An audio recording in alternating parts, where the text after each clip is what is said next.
Sobat Otonomi. Kembali lagi bersama kami dalam bincang analis kebijakan atau bincang AK. Saya Sarah Hasibuan dan saya Edu.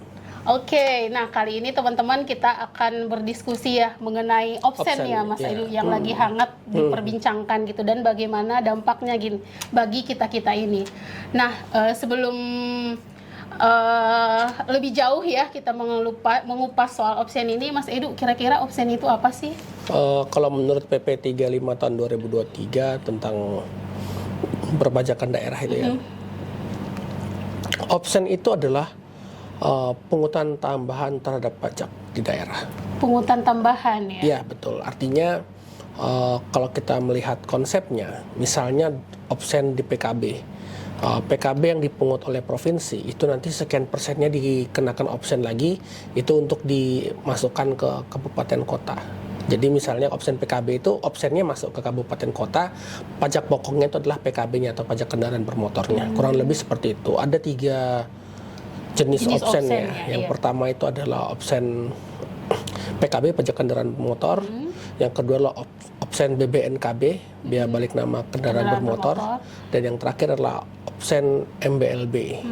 Mineral bukan logam. Ya, itu yang seperti itu. Jadi 3 opsen ini nantinya, kan kalau kita tahu MBLB ini adalah pajak yang menjadi kewenangan pemerintah kabupaten kota. Maka pengenaan opsennya itu nanti masuknya ke provinsi. Iya, misalnya kan opsen MBLB itu 25% ya. Kan kalau opsen PKB 66%, opsen BBNKB 66%, kemudian opsennya si MBLB itu 25%. Nah, maka 25% dari pungutan MBLB itu masuk ke kas pemerintah provinsi. Kalau kita ngelihat teorinya dalam konteks global, pemungutan ini sebenarnya bukan sesuatu yang baru. Udah di negara lain itu terjadi. Misalnya kalau di konsepnya kan ada namanya konsep piggybacking. Piggybacking. Jadi ya istilahnya nempel menggungi gitu loh, kayak pajak dalam pajak gitu ya, atau istilahnya juga ada yang bilang surtax gitu ya. Di negara-negara lain misalnya opsen itu dikenakan ke PPH yang pajak penghasilan. Kemudian di negara seperti Guinea Bissau, kemudian di Portugal dan lain sebagainya itu ada juga, mereka kan juga punya sistem pemerintahan daerah gitu ya. Ada juga pajak-pajak daerah yang diopsenkan juga. Artinya ini bukan sesuatu yang baru dalam konteks global, tapi dalam konteks Indonesia ini relatif baru. Ini baru pertama kali berarti dalam konteks Indonesia karena penerapan kan opsen ini ya Mas ya? Iya, karena juga dia benar-benar langsung menggunakan nama opsen gitu kan. Apa bedanya kalau misalnya kita bandingkan dengan pajak rokok gitu kan. Nah, pajak rokok itu bedanya kan, kalau pajak rokok itu adalah pungutan tambahan pemajakan terhadap cukai rokok gitu kan. Artinya cukai itu kan tidak termasuk pajak ya, dia kan penerimaan negara bukan pajak. Tapi kalau opsen ini benar istilahnya pajak dalam pajak itu tadi. Oke. Nah, kan ada 3 jenis pajak yang diopsenkan ya, Mas Edu. Nah, kira-kira dari penerapan opsen ini apa sih dampak baik atau dampak buruk gitu ya bagi kita nih, bagi masyarakat gitu, atau bagi pemerintah daerah gitu? Ya, baik. KPPOD sudah melakukan kalkulasi Mbak Sarah. Jadi kalkulasi kita itu ada 4 daerah yang istilahnya berkat adanya opsen ini kemungkinan nanti pajak yang akan dibayarkan masyarakat itu kan turun. Oke, berarti salah satunya misalnya di Yogyakarta. Kemudian ada satu kita belum bicara yang satu ini lah. Kemudian ada sekitar dari 31 ada 4 yang turun. 4 yang turun, 31 provinsi yang sudah kita ukur ya. Ya, yang memang perdanya sudah ada. Sudah ada. Ya, bukan berarti yang lain itu tidak kita ukur. Ya, karena memang perdanya belum terbit. Itu kan mayoriti di Papua sana ya. Tapi gini, dari 31 itu 4 turun. Ada 1 yang akhirnya dengan atau tanpa opsen juga masyarakat akan tetap bayar sama aja gitu. Itu di NTB, Nusa Tenggara Barat. Kemudian sisanya sekitar 26 itu naik Oke, berarti lebih Bahkan besar. yang di Jawa Tengah itu naikannya ya secara persentase itu naik 0,99%. Itu tinggi. Iya, iya. Nah, kira-kira dengan kenaikan ini bagaimana dampaknya bagi penerimaan daerah atau bagi wajib pajak gitu? Nah, Mas Edu? kalau kita bicara dari konteks penerimaan daerah, dalam konteks PKB dan BBNKB, jelas provinsi dalam tanda kutip dirugikan. Kenapa? Karena ya pendapatannya berkurang. Tadinya misalnya harga tarif pajak di suatu provinsi itu adalah 1,5% misalnya. Karena ada kebijakan undang-undang HKPD ini, maka dia harus menurunkan paling tinggi 1,2. Oke. Nah, 0,3-nya ini kan yang diopsenkan tadi kan. Artinya masyarakat sebenarnya dengan atau tanpa adanya regulasi opsen, bayarnya kurang lebih sama atau naik-naik lah. Ada kenaikan tapi ya ada kenaikan atau ada penurunan, tapi ya kurang lebih tidak jauh dari tarif yang dibayarkan seperti biasa sebelum berlakunya opsen. Hanya bagi provinsi misalnya ada jatah yang kurang. Begitu juga dengan pemerintah kabupaten kota yang memungut pajak MBLB, itu pasti penerimaan dari jenis pajak tersebut akan berkurang. Karena kan dari sekian persen itu dialihkan ke provinsi. Nah, misalnya MBLB itu kan sebelumnya 25%. Semenjak ada undang-undang HKPD, tarif MBLB itu jadi 20%. Oke, betul. Tapi tadi kan opsinya 25%. 25% dari 20% ya 5% kan. Ya artinya kan sebenarnya bagi wajib pajak tetap aja bayarnya 25%. 25% gitu. Ya. Cuman kalau misalnya dari konteks kita bicara PAD, ini sangat terganggu. Oke.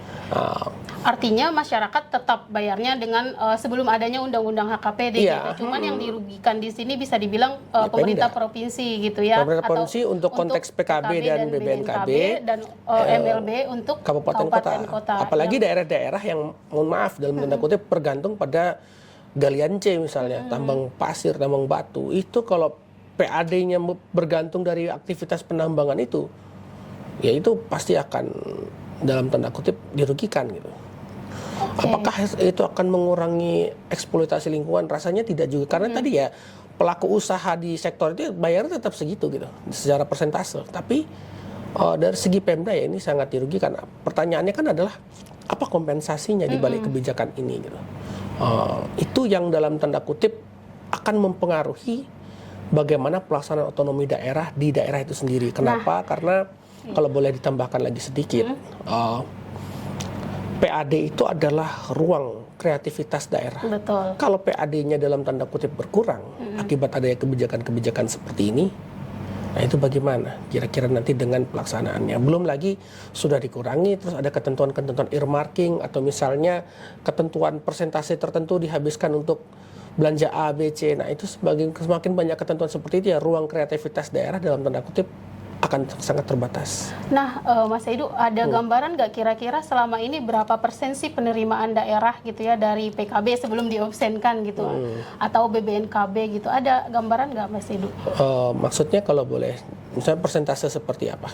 Iya kan kalau sekarang tuh opsen kan tadi ada Pemda itu BBNKB dan PKB itu berkurang gitu kan. Dulu kan kalau nggak salah PKB dan BBNKB itu dibagi hasilkan ya ke kabupaten kota. Nah, dengan skema opsen ini apakah penerimaan daerah itu cenderung turun atau cenderung naik gitu? Nah, gini. Opsen itu kan sebenarnya menggantikan yang bagi hasil tadi ya. Bedanya adalah kalau bagi ini soal administrasi perpajakan aja sebenarnya. Artinya kalau bagi hasil itu semua masuk ke provinsi dulu, setelah dibagi-bagi. Sekarang dengan adanya opsen, masyarakat bayar, udutnya langsung mencar tuh. Sekian persen, 1,2. Langsung ke kabupaten kota, nggak perlu lagi nunggu bagi hasil nunggu bertahun-tahun gitu baru bisa diterima oleh provinsi. Ya dengan jangka waktu tertentu kan. Artinya sebenarnya kalau kita bicara dari segi distorsinya ya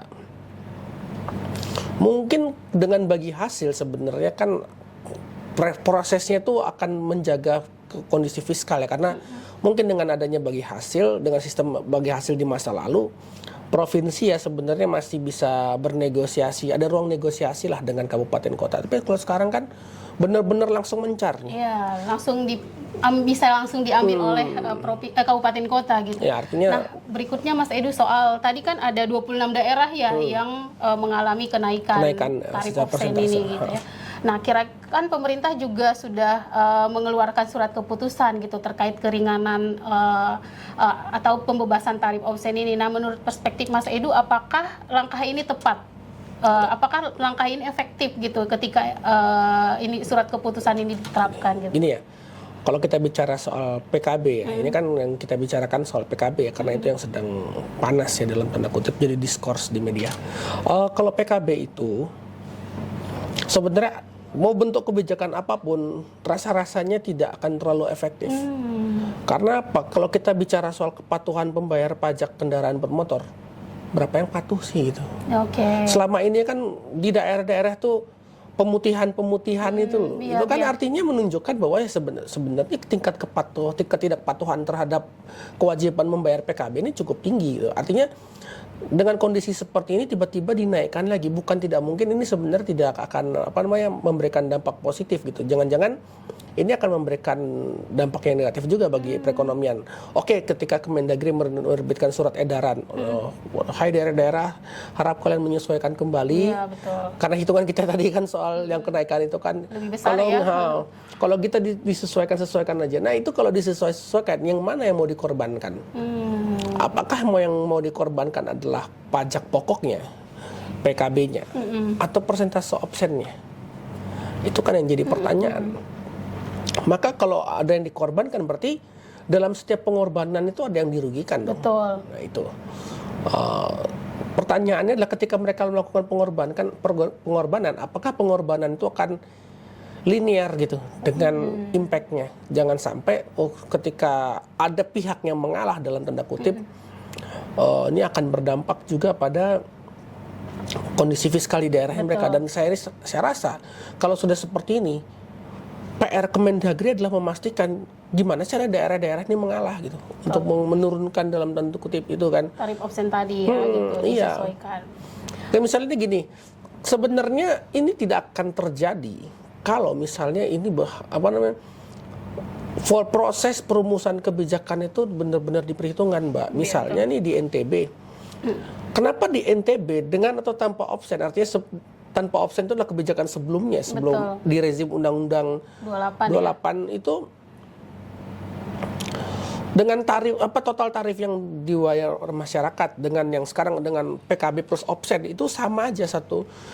Jadi kalau kita bisa bicarakan jangan-jangan proses perumusan kebijakan, formulasi tarif yang berjalan di NTB itu menarik gitu. Ini perlu diulik. Kok bisa mereka bisa akhirnya menentukan tarif yang akhirnya sama saja? Pasti kan ini hitung-hitungannya diperhatikan betul.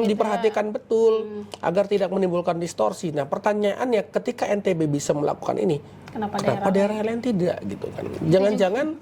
Jangan-jangan ini kan kayak paduan suara bikin regulasi ini kan. Apa angka yang termaktub dalam undang-undang itu yang dipakai gitu, diperdah copy paste gitu. Akhirnya faktanya selama ini seperti itu gitu ya. Daerah cenderung menerapkan tarif maksimal gitu. Tarif maksimal. Pokoknya kalau di undang-undang ditulisnya 1,2 ya udah kita tetapkan 1,2 aja tanpa kita hitung bagaimana berapa kemampuan wajib pajak gitu ya di daerah tersebut. Di NTB itu unik loh, angka tarifnya itu 1,025%. 3 digit di belakang koma gitu. Itu artinya apa? Ini benar-benar dihitung secara presisi. Iya, betul. Akhirnya ketika dibandingkan dengan regulasi sebelumnya 1,025 ditambah obsennya itu sama dengan persentase tarif pajak di rezim Undang-Undang 28. Itu yang terjadi di NTB. Lain lagi dari daerah-daerah yang misalnya turun. Nah, ini pertanyaannya adalah ketika dia sudah pasti turun, pasti juga ada hitung-hitungannya. Mungkin di era Undang-Undang 28 gitu kemampuan wajib pajaknya rendah gitu ya, makanya disesuaikan. Mungkin itu pasti terjadi. Dan ini menunjukkan bahwasannya tidak semua daerah memiliki kesadaran untuk mengkalkulasikan tarif sesuai dengan kaidah-kaidah yang proporsional. Itu yang terjadi di realitanya di kita, dan ini dalam tanda kutip menjadi pertanyaan gitu.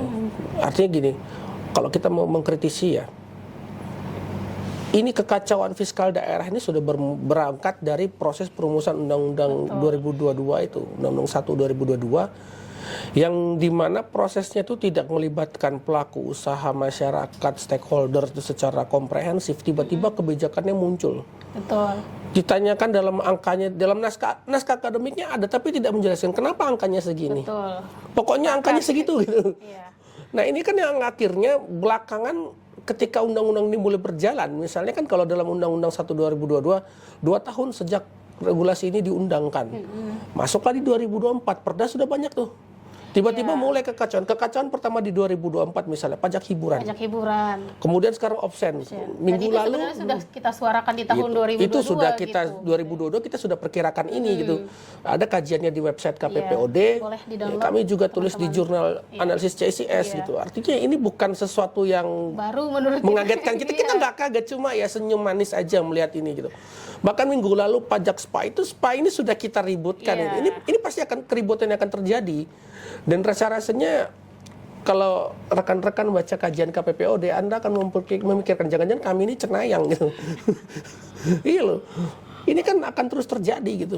Nah, maka sebenarnya rekomendasinya udah ganti aja undang-undang ini. Revisi begitu Revisi, ya. Iya. Nah, menurut Mas Edu, penerapan obsen ini mampu nggak sih mendorong kemandirian fiskal daerah? Kan outputnya ketika kita bicara fiskal ya Mas, pasti kemandirian gitu. Nah, dengan penerapan obsen yang ada saat ini, mampu nggak mencapai itu Mas? Atau malah kemunduran gitu? Artinya gini, sebenarnya pertanyaannya tuh kalau kita melihat obsen ini kan hanya perubahan mekanisme administrasinya saja gitu. Artinya angka yang akan masuk ke daerah itu kurang lebih ya tidak akan terlalu signifikan ya. Malah kalau terjadi kenaikan kan tingkat kepatuhan kemungkinan menurun gitu.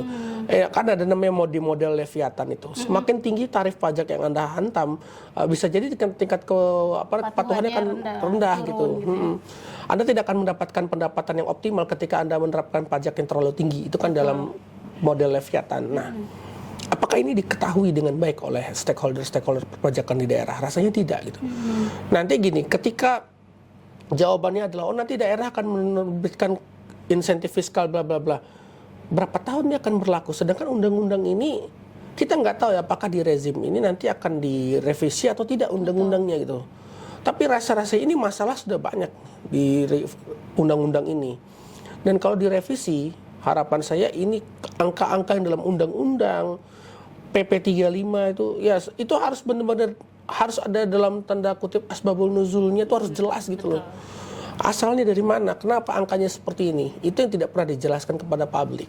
Oke, terakhir Mas Edu, apa sih langkah yang seharusnya pemerintah lakukan gitu ya atas polemik ya obsen, pajak hiburan dan seterusnya gitu agar kebijakan-kebijakan yang dihasilkan ini mampu diimplementasikan dan mendapat daya kritik yang rendah gitu ya di masyarakat.